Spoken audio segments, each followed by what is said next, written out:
All right, today we're talking about one of the most incredible ideas in all of neuroscience. And it's this: you can physically, literally, change your own brain. It's a concept called neuroplasticity. And it's not some sci-fi theory, it's a tool you can start using, like, right now. So, how on earth does that actually work? And how do we get in the driver's seat? Let's get into it. Oh, you know that feeling, right? That one anxious thought that just plays on repeat? Or that bad habit you just can't seem to shake no matter what you try? It can really feel like your brain's hardware is just fixed, set in stone. But what if I told you that's not even close to the whole story? This right here is the main idea for our whole conversation today. And it's not just a nice, fluffy quote. It's a biological fact. The things you consistently pour your attention into, whether it's your worries, your hopes, your goals, they are actively sculpting the physical circuitry of your brain. So the real question becomes, how do we grab the chisel ourselves and start consciously shaping our brain instead of just letting our old habits do all the sculpting for us? To figure out how to change the brain, first we've got to understand the fundamental rule it plays by. And it's an incredibly simple principle, really. It's the one that governs everything from how you learn a new language to why you get that warm feeling when you see an old friend. This is it. This is the brain's golden rule. Every single time two brain cells, or neurons, are active at the exact same moment, the connection between them gets just a little bit stronger. It's kind of like they're reaching out and shaking hands. And if you have them do that enough times, well, they don't just shake hands anymore. They become permanent partners, linked together in one super fast circuit. And for positive stuff, this wiring system works beautifully. I mean, think about it. You see the face of someone you love, and you feel a sense of happiness. Over the years, those two separate things, the seeing and the feeling, have fired together so many times that they've basically merged into one single event. Now, just the thought of that person can trigger that same happy feeling. Those neurons, they've wired together. But, and this is a big but, here's the catch.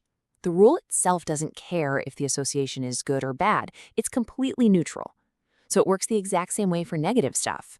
You know, if you feel that jolt of anxiety every time you have to speak in public, your brain just goes, okay, got it, and diligently wires the public speaking circuit directly to the panic circuit.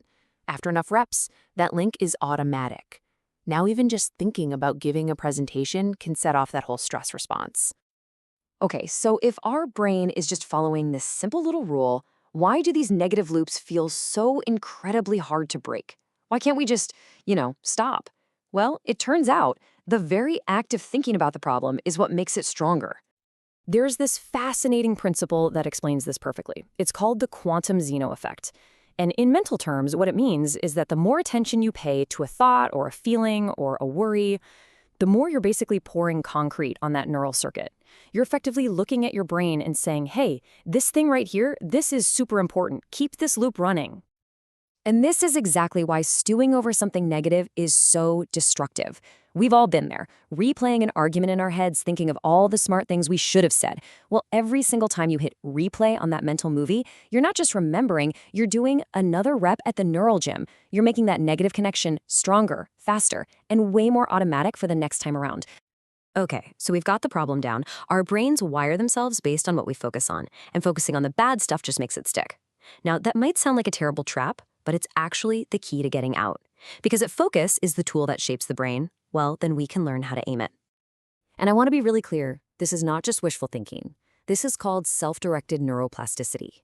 For a long, long time, science thought the mind was just this ghost in the machine, a byproduct of the brain's activity.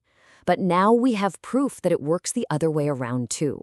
Your conscious mind, your choices, your focus, it can actually reach back and change the physical structure of the very brain that created it. And we've got some incredible evidence to back this up. Take this landmark study by Dr. Jeffrey Schwartz at UCLA. He worked with OCD patients. He scanned their brains, then split them into two groups. Group A, they got medication. Group B, they were just taught a simple 4-step mental technique. 10 weeks later, he scanned their brains again, and the result was mind-blowing. Both groups showed the exact same positive physical changes in their brain structure. A focused thought process did what a drug could do. So how is that even possible? Well, you can think of it like a little conversation happening inside your head between two different parts of your brain. On one side, you've got your uh-oh center, the amygdala. It's your primitive alarm system, and it just screams danger, triggering all those automatic fears and habits. But then you've also got your assessment center, the prefrontal cortex. This part is the CEO. It can hear that alarm bell from the uh-oh center and say, okay, thanks for the heads up, but I've looked at the data and this is a false alarm. We're going to do something else instead.